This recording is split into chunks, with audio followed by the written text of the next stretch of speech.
나누실 하나님 말씀은 마가복음 14장 1절에서 11절까지 말씀인데 저와 여러분이 한 절씩 교대로 읽으시겠습니다.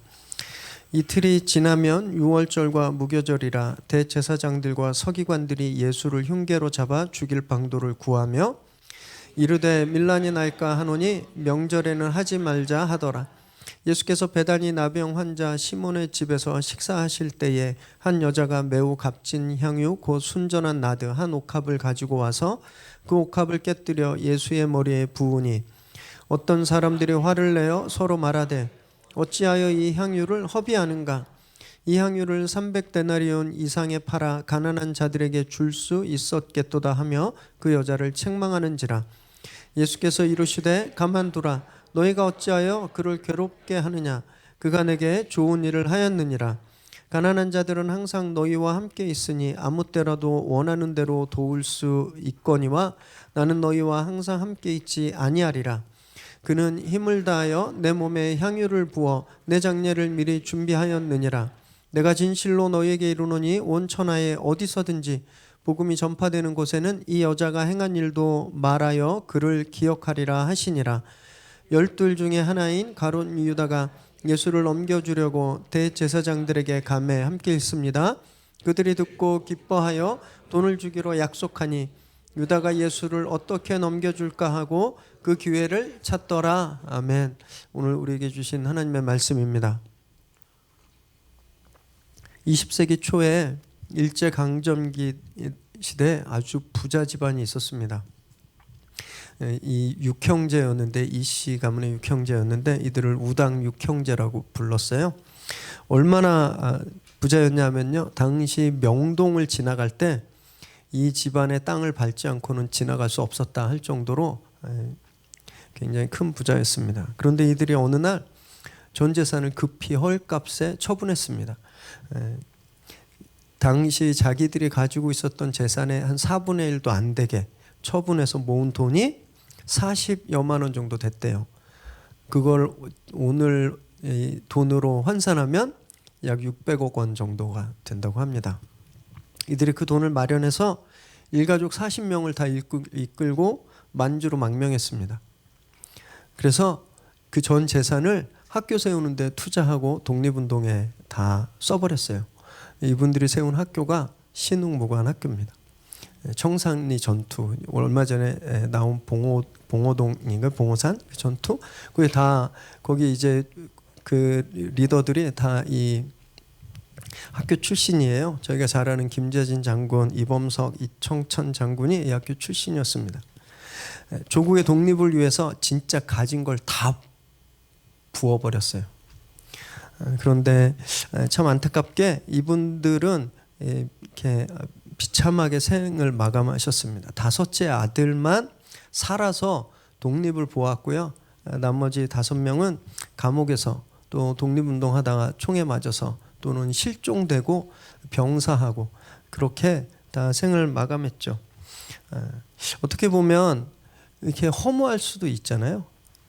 그런데 아무도 이분들이 쓸데없는 짓을 했다. 헛된 곳에 돈을 다 썼다. 이렇게 말하지 않습니다. 왜냐하면요. 물질은 사라졌지만 이분들의 지고한 정신이 역사 속에 남아있기 때문에 그래요. 그것이 계속 힘을 가지고 있기 때문에 그렇습니다. 세상에는 가치 있는 낭비도 있다는 것을 저희가 알 수 있죠. 이런 질적으로 다른 낭비, 의미 있는 낭비가 오늘 본문에도 나옵니다. 예수님은 13장에서 예루살렘의 멸망과 또 세계의 마지막에 대한 말씀을 하시고서 이제 본격적으로 당신의 죽음을 준비하십니다. 이제 바로 얼마 안 남았기 때문이에요.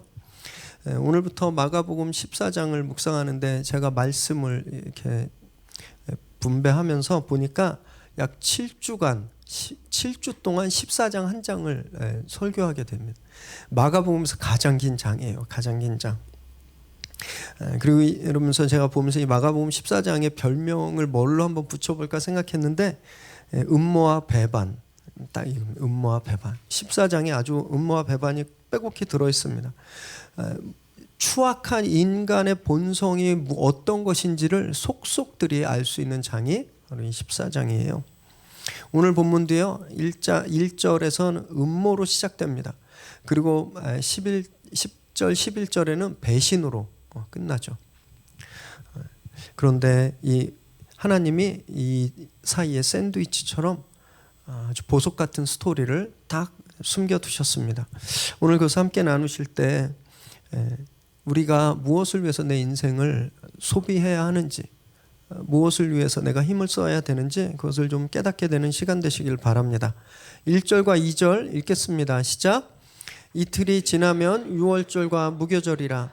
대제사장들과 서기관들이 예수를 흉계로 잡아 죽일 방도를 구하며 이르되 밀란이 날까 하노니 명절에는 하지 말자 하더라. 오늘 본문에서는 유월절과 무교절이 마치 같은 명절인 것처럼 이렇게 나오는데 이 둘은 다른 절기였습니다. 유월절은 원어로 파사크라고 불러요.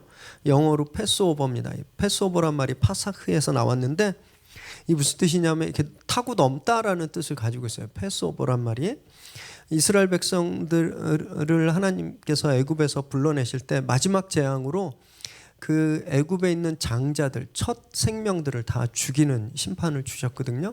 그래서 죽음의 사자가 샥 가다가 어떤 집에 문설주와 문칸에 어린 양의 피가 발라져 있으면 그 집을 통과하지 않고 넘어갔습니다. 패스오버했어요. 이 한문으로 유월하다라는 거예요. 넘어가다. 그래서 그 피가 발라져 있는 이스라엘 백성 집엔 아무도 죽지 않았습니다.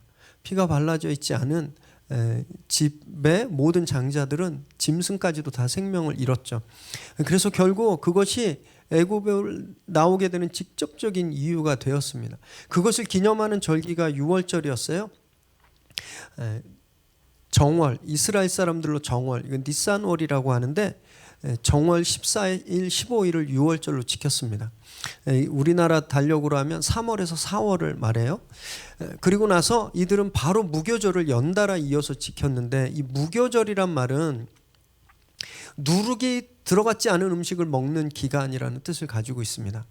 이스라엘 백성들이 그렇게 애굽을 급히 탈출해야 됐잖아요. 짐 싸기도 바쁜데 빵을 만들려고 반죽할 때 누룩을 넣으면 한 반나절은 계속 놔둬야 반죽이 부풀어 오르잖아요. 그럴 시간이 없었던 겁니다. 그냥 빨리 반죽해서 부쳐 먹고 빈대떡처럼 부쳐 먹고 빨리 나와야 됐어요. 그것을 기념하는 기간이 무교절이에요. 그래서 총 8일 동안 진행됐습니다. 6월절 바로 이어서 무교절이 진행되면서 이 사람들이 무엇을 기념했냐면 하나님의 구원을 기념한 거예요. 하나님께서 자기들을 종살이에서 불러내시고 살려주셨다라는 것을 기념하는 축제입니다. 이스라엘의 최고의 명절이었어요. 이 최고의 명절을 앞두고 대제사장들과 서기관이 살인을 모의하고 있는 겁니다. 예수님을 죽여야 되겠다고 결정한 거예요. 특별히 마가가 여기서 대제사장들, 서기관들이라고 그 명시한 이유는 이들이 그냥 자기들끼리 꾸민 것이 아니라 이것이 유대 최고 의결기구인 산헤드린의 공식적인 결정이었다라는 것을 보여주고 있는데 마태복음에 보면 조금 더 구체적으로 나오거든요. 마태복음 26장 3절 5절 함께 읽습니다. 시작.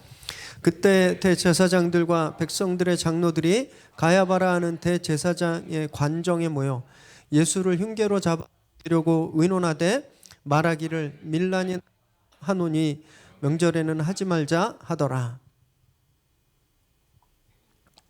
마가복음엔 장소가 안 나오는데 마태복음엔 가야바라는 대제사장의 관정이라고 나오죠. 여기 산헤드린이 열렸던 곳입니다. 그래서 이들이 공식적으로 결정한 거예요. 판결한 겁니다. 우리나라로 말하면 대법원 판결이 이루어진 거예요. 죽이기로. 6월절 이틀 전이면 한번 생각해 보세요. 최고의 명절, 그냥 전 세계에 흩어져 있던 유대인들이 6월절을 지키기 위해서 다 몰려와 있었던 그때 어땠을까요?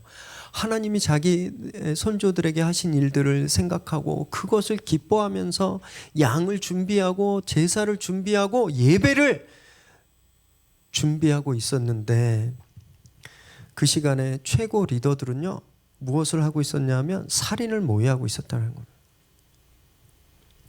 유월절을 준비하고 있었던 것이 아니라 살인을, 범죄를 준비하고 있었던 거예요. 이들이 왜 이렇게 모여 수밖에 없었는가? 예수님에게서 혐의를 찾을 수가 없었습니다. 그래서 흉계를 꾸미기 위해서 모인 거예요. 어떻게 하면 모함을 하고 어떻게 하면 거짓 증거들을 그럴듯하게 만들어내서 죽일 수 있을까? 이걸 모의하고 있었던 겁니다. 여러분, 이들은요, 율법을 어기고 있는 겁니다. 살인하지 말라, 거짓 증거하지 말라는 율법을 정면으로 어기고 있는 거예요. 유대 최고의 법정에서 최악의 불법이 지금 자행되고 있는 겁니다. 그래서 높은 자리가 중요한 게 아니에요. 여러분, 대한민국에도 최고의 자리죠. 청와대, 국회, 법원에서 얼마나 많은 불법들이 자행되어졌는지 우린 역사를 통해서 보아왔잖아요. 높은 자리에 앉는 것이 축복이 아니고 독일 때가 훨씬 더 많은 거예요. 교회도 마찬가지입니다. 교회도요, 교회 처음 나오신 분들, 신앙생활 얼마 안 하신 분들은 아무 문제가 없어요. 교회 제일 오래 다닌, 저희 교회를 빼놓고 다른 교회인데 교회 제일 오래 다닌 분들, 당회, 무슨 회, 이런 데서 항상 문제가 생겨요. 싸움이 나고 교회가 갈라지고. 매년 10월 되면요, 이제 곧 있는데 교단마다 최고 회의가 열립니다.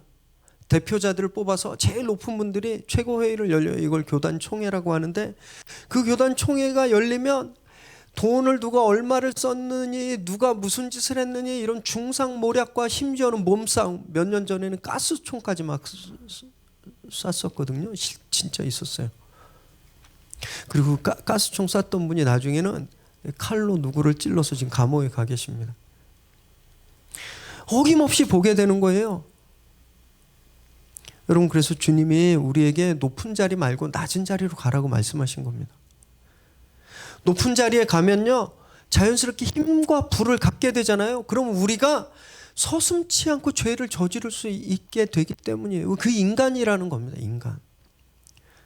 그래서 우리 부모님들은요, 자녀들을 위해서 기도할 때 우리 애가 성공하고 유명한 사람 되고 높은 사람 되게 해주세요, 이렇게 기도하는 것도 좋지만, 그보다 진짜 먼저 기도해야 될 것은 우리 아이가 진실하고 거룩한 사람으로 자라게 해주십시오, 이 기도를 해야 되는 겁니다.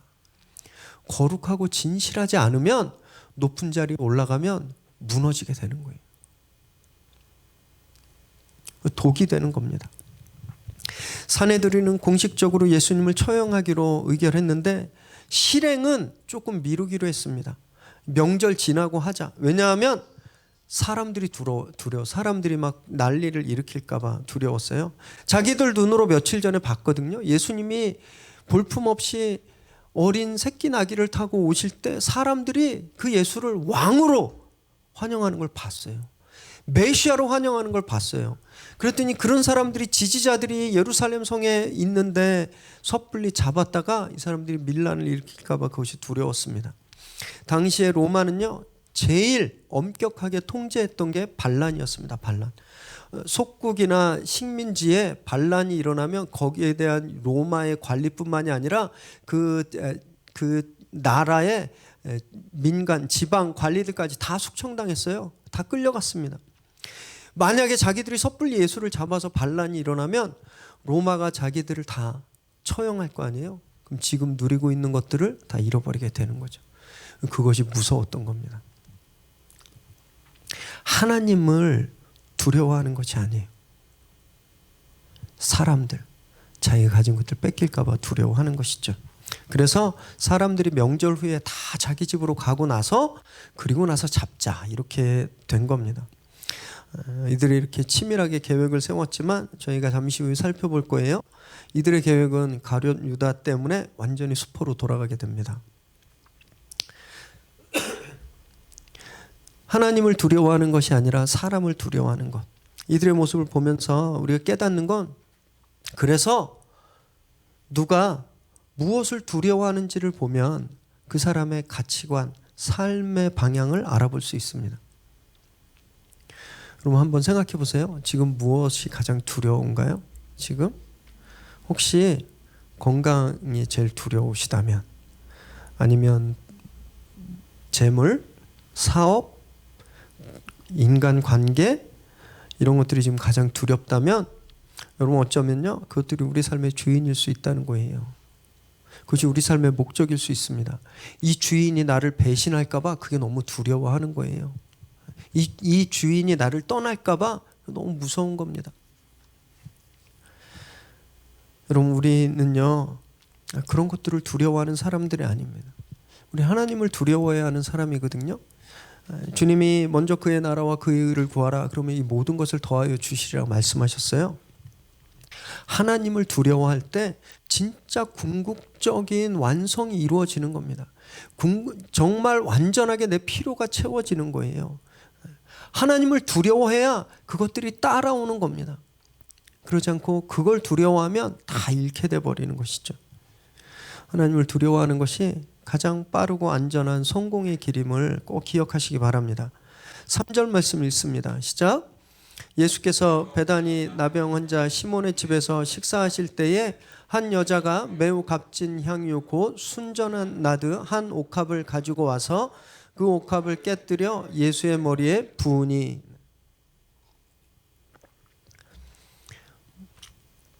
예루살렘 성 안에서 이 살인 모의가 살해 모의가 한참 벌어지고 있을 때 이 베다니라는 이름의 뜻은요 슬픔의 집이라는 뜻이에요. 슬픔의 집. 왜 그러냐면 이 베다니가 그 지역에 가장 못 살고 가난하고 아프고 힘든 사람들이 모여 있는 집이었기 때문에 늘 우는 소리가 났기 때문에 이 베다니는 슬픔의 집이라고 불리거든요. 그곳에서 완전히 다른 사건이 벌어지게 됩니다. 예수님은 거기서 나병 환자 시몬이라는 사람의 집에 가서 식사를 하세요. 이 시몬이 누구인지는 성경이 말하고 있지 않습니다. 그러나 성경 외에 기타 자료들과 전설들에 따르면 이 사람이 나사로의 아버지였을지도 모른다라고 돼 있어요. 나사로 죽었다. 예수님 살린 나사로 아니면 나사로의 다른 이름이었을 거다라고도 추측되기도 합니다. 근데 어쨌든 아마 이 시몬은 나사로와 인척 관계에 있었던 사람 같아요. 근데 그가 전에 나병 환자였다가 예수님께 치유받은 사람이었을 것입니다. 만약 이 사람이 여전히 나병 환자였다면 그 집엔 아무도 들어갈 수 없었어요. 그런데 오늘 그 집에서 예수님과 제자들과 많은 사람들이 식사를 하고 있는 거거든요. 그러니까 이미 옛날에 나병이었다가 지금 나병이 난 사람이에요. 그런데 그렇다 하더라도 여전히 기피 대상이었겠죠. 그래서 마가는 시몬의 집이라고 안 하고 나병 환자 시몬이라고 하는 거예요. 병이 났지만 그게 주홍 글씨가 돼서 여전히 사람들이 그 집을 기피하고 그 사람들을 기피하고 있었다라는 것을 보여주는 것이죠. 주님이 그곳에서 식사를 하는 겁니다. 이것도 좀 이해가 안 돼요. 지금 유대 리더십들과 막 갈등이 막 첨예하게 막 정말 일촉즉발처럼 불꽃 하나만 튀면 팍 터질 것처럼 막 그렇게 막 파국을 향해서 달려가는데 부정한 사람 집에서 식사를 했다면 그것이 정말 좋은 구실이 될 수도 있었을 텐데 주님 개의치 않는 겁니다. 여기에서 특별한 사건이 일어나죠. 한 여인이 등장합니다. 그래서 매우 비싼 나드양 옥합을 가져와 깨서 예수님의 머리에 부었어요. 이렇게 오해하실까봐 이렇게 옥합을 갖고 예수님 머리에 탁 때려가지고 부은 거 아니고요. 제가 교회에서 리트릿 갔는데 요 장면으로 꽁트를 하라고 했더니 진짜 갖고 이렇게 깨서 성경적이지 않다 그래서 꼴등 줬거든요. 이 옥합은요 호리병처럼 끝에 이렇게 쭉 길게 나와서 밀봉이 돼 있었습니다. 그래서 그 끝을 이렇게 단단한 걸로 탁 깨서 완전히 붓는, 지금 그렇게 붓는 거예요. 예수님 머리에 이렇게 한 거 아닙니다. 그렇게 깨는 사건 나왔어요. 마가복음은 의도적으로 이 여인의 이름을 감추고 있습니다. 그런데 궁금하잖아요, 누군지. 요한복음에선 이 여인이 누군지 분명히 밝히는데 요한복음 12장 3절 함께 읽습니다. 시작. 마리아는 지극히 비싼 향유 곧 순전한 나드 한 근을 가져다가 예수의 발에 붓고 자기 머리털로 그의 발을 닦으니 향유 냄새가 집에 가득하더라. 이 여인이 마리아, 나사로와 마르다의 동생 마리아라고 이름을 밝히고 있습니다. 좀 다르죠. 마가복음에서는 머리에 부었는데 요한복음에서는 발에 부었다. 같은 걸 봤는데 왜 다른 얘기를 할까? 아마 이런 거였을 거예요. 머리에 기름을 부으니까 그게 몸을 타고 다 내려갔겠죠. 그래서 마리아가 자기 머리로 예수님의 발을 닦는데 요한은 그게 너무너무 포인트였던 거예요. 감동 포인트.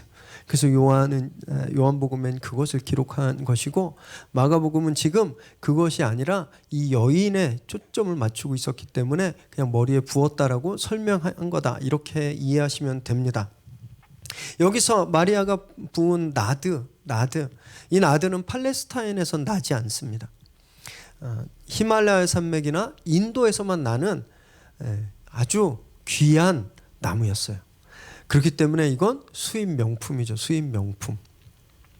직구해 보신 분 계세요? 직구? 저도 얼마 전에 필요한 게 있어서 직구했는데 2달 반 걸렸어요. 2달 반. 네. 그 왔는데 별로 마음에 안 들어서 되게 속상했는데 지금도 그런데 옛날에 히말라야 인도 지역에서 이 귀한 물건이 올 때는 어땠을까요? 이건요 진짜 갑오였습니다. 갑오. 가격도 엄청났어요. 5절에 보니까 300데나리온 이상 받을 수 있을 거다라고 돼 있죠.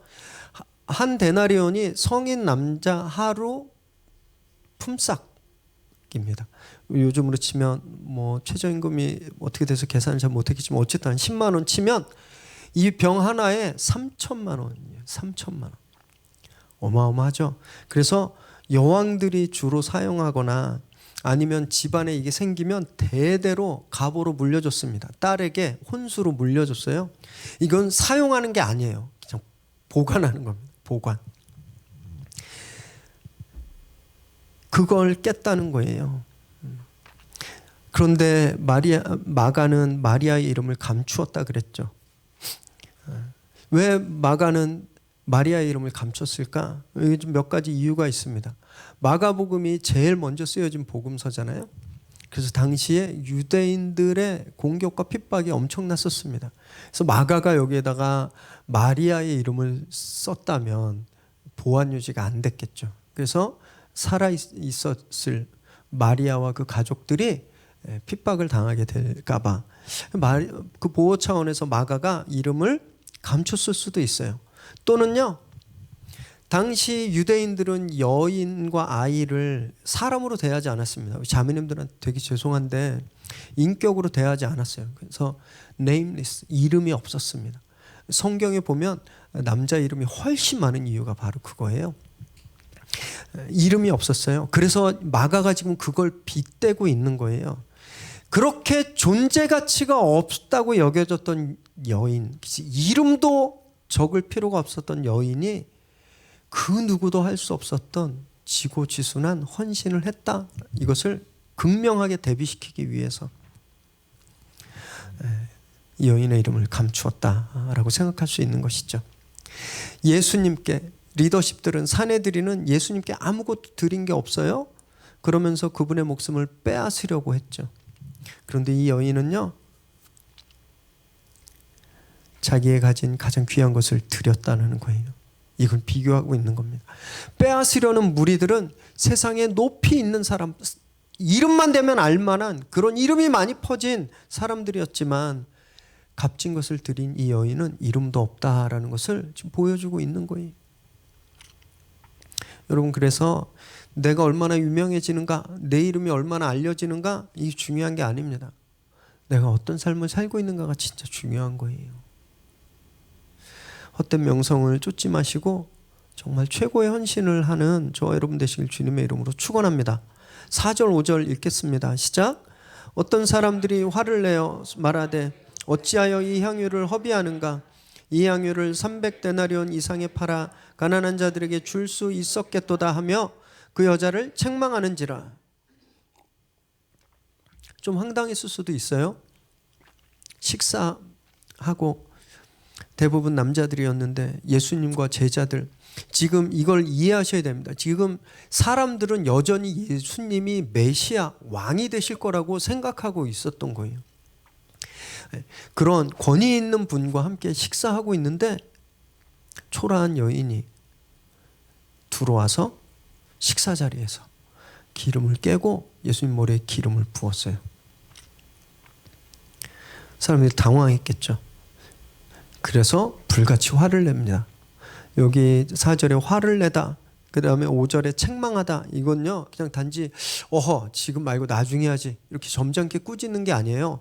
이 단어의 뜻을 보면 흥분해서 막 코로 김을 이렇게 막 황소가 막 흥분하면 막 코에서 김 나오잖아요. 막 그렇게 격해져서 큰 소리로 악다구니 치는 지금 그런 장면이에요. 그렇게 화를 내고 있는 겁니다.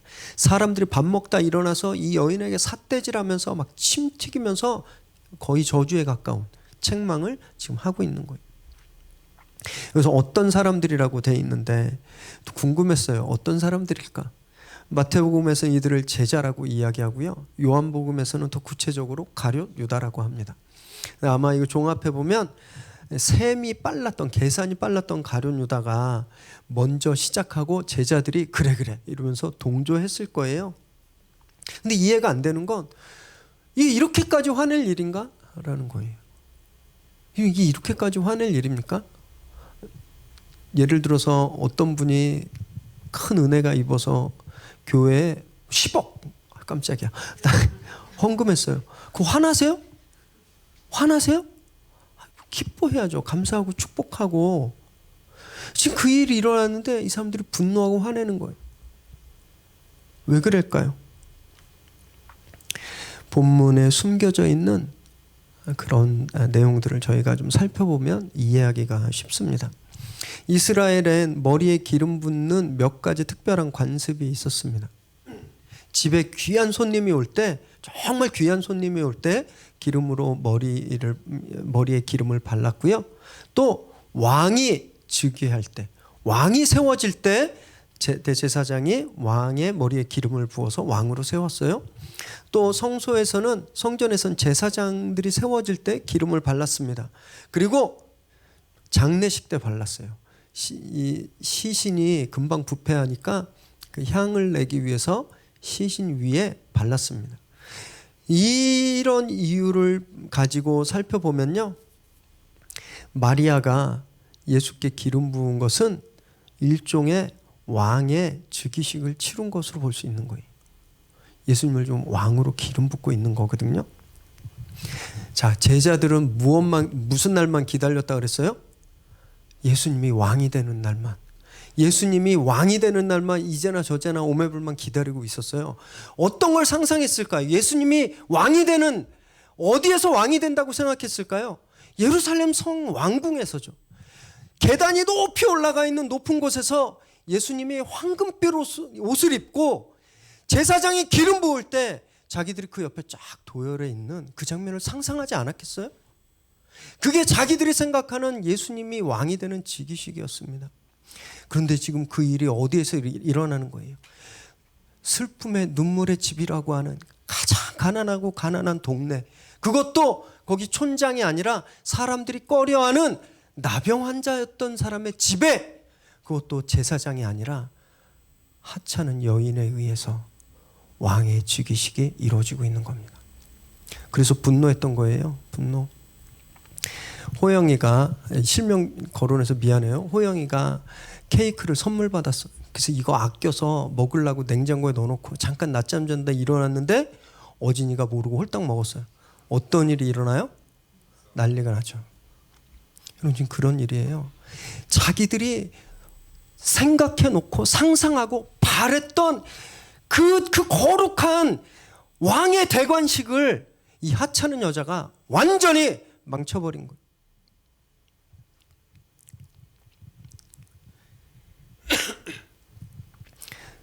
그래서 분노하는데 정작 입에서 나오는 얘기는 뭔지 알아요? 얼마나 가식적인지 몰라요. 그걸 팔아서 가난한 사람한테 주면 좋은데 왜 그걸 낭비하냐, 이렇게 얘기하고 있는 겁니다. 자기들 마음은 어디에 있어요? 저 높은 왕궁에 있잖아요. 지금 저 높은 왕궁에 있는데 입에서 나오는 말은 뭐예요? 마치 가난한 사람을 자기들이 위하고 사랑해 주는 것처럼 얘기하는 겁니다. 여러분, 이것이 인간의 본성이에요. 우리가 그럴 수 있다는 거예요. 속에 미움과 시기와 질투와 더러운 것을 가득 찼지만 겉으로는 친절함만 할 수 있는 존재가 사람들이라는 겁니다. 어쩌면요, 제자들은 그랬을지도 몰라요. 예수님이 평소에 가난한 사람을 구제하라고 막 그랬으니까 이렇게 얘기하면 주님한테 좀 인정받지 않을까, 이런 생각이 있었을지도 몰라요. 아니면 더 솔직하게 보면 자기들은 꿈도 꿀 수 없는 저 귀한 물건을 저렇게 보잘것없는 제자도 아니고 여성이 주님 앞에 다 드렸다는 사실이 도저히 인정할 수 없는, 받아들일 수 없는 사실이어서 그들 마음속에 분노가 들끓었을 거예요. 속에는 더러운 생각이 가득했지만 그러나 합리적인 이유를 들어서, 지극히 상식적인 이유를 들어서 그 여인을 비난하고 있는 겁니다. 이 식탁을 한번 상상해 봤어요. 말씀 묵상하면서. 마리아가 어쩌면 대대로 할머니로부터 어머니로부터 그 물려받은 귀한, 정말 이거 나중에 자기가 시집갈 때 쓰거나 아니면 집안에 큰일이 있을 때 쓰려고 정말 아껴뒀던 건데, 예수님을 향해서 꺼내서 깨고 기름을 부었는데 사람들이 막 아우성 치는 거예요. 한 사람만 놓고 막 손가락질하고 넌 거의 죽을 듯한 잘못을 지은 것처럼 막 비난하고 있는 겁니다. 어땠을까요? 저 같았다면 되게 일단 굉장히 화났을 것 같아요. 왜냐하면 예루살렘에 예수님이 또 제자들과 함께 올 때마다 극진히 대접했거든요. 베다니에 계속 묵으셨어요. 그리고 지금도 내가 준비한 음식 먹고 있잖아. 내가 베푼 환대를 지금 받고 있잖아요. 그 지들이 나를 욕해? 또 밥 먹지 마. 다 쫓아버렸을지도 몰라요. 근데 마리아가요, 침묵하고 있습니다. 아무 얘기도 안 하고 있는 거예요. 어떻게 이럴 수 있을까? 혹시 겁에 질려서 그러는 걸까? 겁에 질리면 도망가야죠. 얼른 밖으로. 저는요, 마리아가 이때 예수님이 당할 고난을 묵상하고 있었겠다라고 생각합니다. 우리 주님이 십자가에 달려 죽으실 건데 내가 지금 여기서 당하는 비난, 욕은 아무것도 아니구나 라고 생각했을 거라고 저는 확신해요. 왜 그런지 아세요? 마리아는요, 통찰력이 있었습니다. 마리아는 예수님이 곧 죽으실 걸 알았어요. 그 이유가 있는데 마리아는 말씀을 너무너무 사모했기 때문에 그래요. 누가복음 10장 39절에서 42절까지 함께 읽습니다. 시작. 그에게 마리아라 하는 동생이 있어 주의 발자 앞에 앉아 그의 말씀을 듣더니 마르다는 준비하는 일이 많아 마음이 분주한지라 예수께 나아가 이르되 주여 내 동생이 나 혼자 일하게 두는 것을 생각하지 아니하시나이까. 그를 명하사 나를 도와주라 하소서. 주께서 대답하여 이르시되 마르다야 마르다야 내가 많은 일로 염려하고 근심하나 몇 가지만 하든지 혹은 한 가지만이라도 족하니라. 마리아는 이 좋은 편을 택하였으니 빼앗기지 아니하리라 하시니라. 예수님이 마리아와 마르다의 집에 방문하셨을 때 손님 맞으려면 준비가 필요하잖아요. 부엌일도 해야 되고 청소도 해야 되고 막 분주한데 마리아는 그렇게 마르다는 그렇게 열심히 일하고 있는데 자기 동생 너무 얄밉게 예수님 앞에 앉아서 안 나오는 거예요. 불편해졌죠. 그래서 주님한테 하소연하는 거예요. 선생님 걔 좀 내보내 주세요. 일하는데 왜 걔는 안 하고 저기 있어요? 주님이 그 마르다에게 마리아가 오히려 좋은 것을 택했다라고 칭찬하셨어요. 손님을 접대하는 것, 음식을 준비하는 것, 청소하는 것 좋은 일이지만 주님은 그걸 좋은 일이라고 말씀하지 않으시고 당신 앞에 앉아 말씀을 듣는 것, 그것을 좋은 일이라, 좋은 것을 택했다고 말씀하신 거예요. 마리아는요, 말씀에 목숨 건 사람이었습니다. 그냥 말씀밖에 모르는 사람이었어요. 자기가 해야 될 일들이 있었지만 말씀 때문에 그거 다 관심의 대상이 아니었어요. 그래서 마리아가 통찰력을 가질 수 있었던 겁니다. 제자들은 주님을 3년을 따라다니고 주님에게 내가 이제 십자가에서 죽게 될 거다 여러 차례 직접적으로 교육을 받았지만 아직도 모르고 있잖아요. 마리아는요, 알았어요. 말씀을 사모하고 말씀에 목숨 거니까 주님이 하신 말씀을 깨달아진 거예요. 그래서 그가 지금 이 옥합을 깰 수 있었던 거죠. 여러분, 말씀이 우리에게 통찰력을 주는 겁니다. 돈의 논리나 경제 원리가 아니라 말씀이 우리에게 어떻게 살아가야 될지를 알려주는 거예요. 좋은 것들 많이 있죠. 우리가 해야 할 일들 많이 있습니다. 그것들 말고 말씀을 택해야 우리 인생이 제대로 살 수 있게 되는 겁니다. 정말 날마다 말씀을 가까이 하시기 바라요. 말씀을 먼저 택하시기 바랍니다. 해야 될 일들 그 전에 먼저 주님 말씀, 주님 앞에 앉아 그 말씀을 붙들기를 바라요. 그래야 주님의 칭찬을 듣게 되는 겁니다.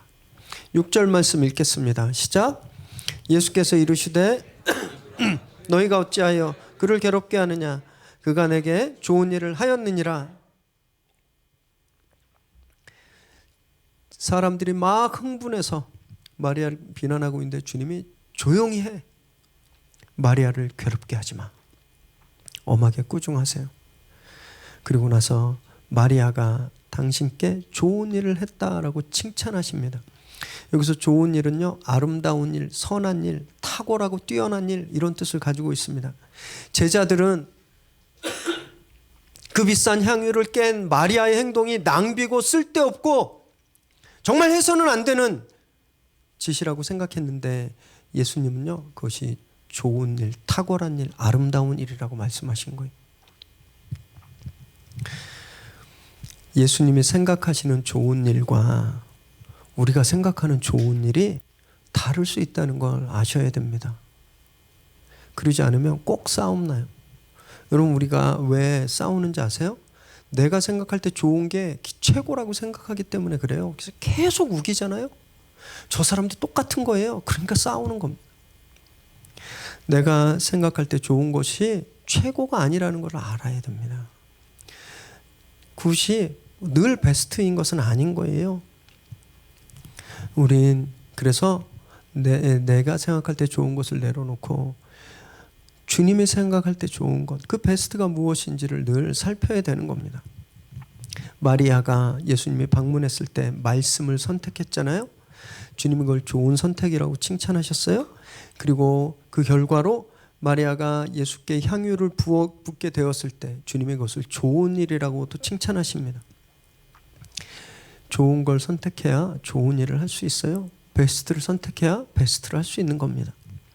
말씀을 선택해야 주님이 좋아하시는 일을 우리가 할 수 있게 된다라는 거예요. 날마다 제일 먼저 말씀을 잡으시길 바랍니다. 일어나자마자 말씀을 잡으세요. 말씀을 펴기 바래요. 7절 8절 읽겠습니다. 시작. 가난한 자들은 항상 너희와 함께 있으니 아무 때라도 원하는 대로 도울 수 있거니와 나는 너희와 항상 함께 있지 아니하리라.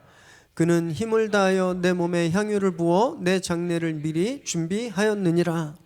주님이 왜 마리아를 칭찬하시는지, 왜 마리아가 좋은 일을 행했는지 제자들에게 설명합니다. 왜 그것이 낭비가 아닌지 설명하고 계세요. 가난한 사람들을 항상 같이 있지만 당신은 그렇지 않기 때문이다 설명합니다. 그렇다고 주님이 여기서 가난한 자를 구제하는 것을 비하한다 이렇게 생각하시면 안 돼요. 그리고 이 구절로 잘못된 메시지를 전하는 것에도 경계하셔야 됩니다. 옛날에 어떤 분들은요, 이 구절을 가지고 그래서 주님한테 바치는 게 제일이야 라고 말해요. 그래서 헌금해라 이렇게 이야기합니다. 이 성경을 그렇게 해석하면 아주 큰일 나는 거예요. 정말 중요한 걸 잊어버리게 됩니다. 주님이 여기서 비교하시는 건요, 가난한 사람과 당신을 비교하는 게 아니에요. 항상 할 수 있는 기회와 지금 아니면 못하는 기회, 이것을 비교하시고 이 차이에 대해서 말씀하시는 겁니다. 비슷한 말씀을 한번 미리 먼저 하신 적이 있는데 마가복음 2장 19절 읽습니다. 시작. 예수께서 그들에게 이르시되 혼인집 손님들이 신랑과 함께 있을 때 금식할 수 있느냐? 신랑과 함께 있을 동안에는 금식할 수 없느니라. 금식절기에 바리새인들과 세례 요한의 제자들은 다 금식하는데 예수님의 제자들이 막 금식 안 하고 먹으니까 사람들이 수군수군 됐어요. 그리고 왜 선생님의 제자는 이 금식절기에 금식하지 않습니까? 이때 주님이 하신 말씀이에요. 지금은 금식할 때가 아니기 때문이다라고 말씀하시는 거예요. 금식이 잘못되었기 때문에 하지 마라가 아니라 지금은 신랑과 함께 있기 때문에 즐거운 잔치를 벌여야 되는 때다. 이것이 금식하는 것보다 더 앞서다. 이 말씀을 한 겁니다. 여러분, 보편적 윤리 우리 굉장히 중요하게 생각하고 있는데 보편적 윤리는요, 특별한 순간엔 힘을 잃습니다. 우리 이렇게 사랑하는 사람과만 입맞춤 하잖아요. 그죠? 그러지 않는 분들 계세요? 우린 사랑하는 사람하고만 입맞춤을 해요. 이게 보편적인 윤리죠. 이걸 어기면 큰일 나는 겁니다. 큰일 나는 거예요. 그런데요, 심정지가 온 사람한테 CPR을 할 땐, 심폐소생술을 할 땐 이 보편적 윤리를 뛰어넘는 거예요. 심정지가 왔는데 아이고 이분 애인 빨리 오세요. 그 올 때까지 기다리고 그러지 않습니다. 그냥 가까이 있는 사람이 즉시 입 맞추고 숨을 불어넣어야 살잖아요. 특별한 상황의 보편적인 윤리는요, 그 힘을 잃어버리는 거예요. 지금 주님이 그 말씀을 하고 계신 겁니다. 가난한 사람을 돕는 것 보편적으로 굉장히 타당하고 좋은 성품이고 좋은 행동이지만 지금은 나의 죽음을 준비하는 것이 훨씬 더 가치 있는 것이다 라고 말씀하시는 겁니다. 마리아가 그 일을 했다라고 말하는 거예요. 그렇게 분별력이 있었다라는 말을 하는 겁니다. 8절에 보니까 힘을 다하여 했다고 되어 있는데 이건요, 할 수 있는 최선을 다해서 모든 힘을 다해서라는 뜻을 가지고 있어요. 최고의 노력이 담겨 있었다라는 거죠. 적당히 하는 헌신은 그래서 온전한 헌신이 아닌 겁니다. 마리아는 자기의 베스트를 드렸어요. 자기 전부를. 우린 우리의 베스트를 다하고 있는지 한번 생각해 보셔야 돼요. 어떤 분들은요, 일주일에 주일 예배 한 번 나오는 것도 굉장히 대단한 거 했다고 생각하시는 분 계세요. 그래서 아내한테 막 뻑이잖아요. 교회까지 갔다 왔는데 뭐 이런 것도 안 해줘? 막 이렇게 얘기하는 남편들이랑 살고 계시지 않지만 다른 교회는 그런 남편들이랑 살고 계신 분이 많거든요. 주일 예배 한 번 갔다 온 거 굉장히 크게 했다고 생각해요. 아니면 조금 더 나가서 하루에 20-30분 큐티하고 성경 보고 엄청난 일을 했다고 생각해요. 우리는 더 나아가서 커브 모임 안 빠지고 GBS하고 봉사하고 섬기고 굉장히 많이 했다. 정말 베스트를 다하고 있다. 이렇게 생각한다라는 겁니다. 그런데요, 패러다임을 바꾸셔야 됩니다. 주님은 겨우 우리가 교회에서 하는 이 정도의 헌신을 바라시는 것이 아니에요. 일주일에 많이 해서 일주일 168시간 중에 한 10시간? 많이 양보해서 저희가 10시간 교회 생활한다고 쳐요. 그 10시간 그것만 원하시는 것이 아니라 나머지 158시간 하나님은 다 그것이 당신께 드려지길 원하신다라는 거예요. 마리아는 주님께 밥만 드려도 됐어요. 잠자리만 제공해도 됐습니다. 그런데 마리아는요, 거기서 그치지 않았어요. 자기가 가진 전부를 드렸어요.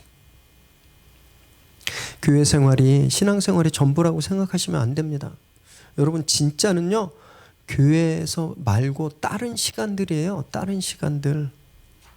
가족과 함께 있을 때, 직장에서 일할 때, 놀 때, 개인적인 시간을 가질 때 그 시간들 속에서 내가 힘을 다해서 헌신하고 있는가 아닌가? 여러분, 그것이 관건이라는 겁니다. 그것이 믿음 생활이라는 거예요. 우리가 그렇게 내 전부를 내 시간의 전부를 주님께 드리면요, 놀라운 일이 일어나게 되는데 우리 삶이 복음의 일부분이 됩니다. 9절 말씀 읽겠습니다. 시작. 내가 진실로 너희에게 이르노니 온 천하에 어디서든지 복음이 전파되는 곳에는 이 여자가 행한 일도 말하여 그를 기억하리라 하시니라. 마리아에게 엄청난 축복을 주시는 거예요. 복음이 전해지는 곳은 어디든지 마리아의 이야기가 기억되고 전해질 거다라고 말합니다. 복음의 부록처럼 일부가 돼버린 거예요. 복음이 가는 곳에는 항상 이 이야기가 전해져요. 이 말씀처럼 사복음서에 공통적으로 이 이야기가 나옵니다. 사복음서 전체 이 마리아의 이야기 말고 복음이 전해지는 곳에 전해져야 된다라고 기록된 것이 아무것도 없어요. 오직 이 사건 하나입니다. 전부를 드리니까 삶이 복음의 일부가 돼버린 거예요. 여러분 이렇게 생각하고 계세요? 혹시? 뭐 마리아는 뭐 그럴 수 있다 쳐도 나는 그렇게 못할 만한 여유가 아니야. 지금 내 상황이 힘도 없고 몸도 아프고 난 뭐 교회 나온 지도 얼마 안 되고 리더도 아닌데 자격도 없어. 이렇게 생각하시나요? 남들처럼 좋은 직업도 없고 사업은 진짜 풍랑 속의 이력 편주처럼 언제 힘들어질지 모르고 관계는 다 깨져서 실패했고 우리 애들은 맨날 문제만 일으키고 이런 상황에서 내가 어떻게 헌신해?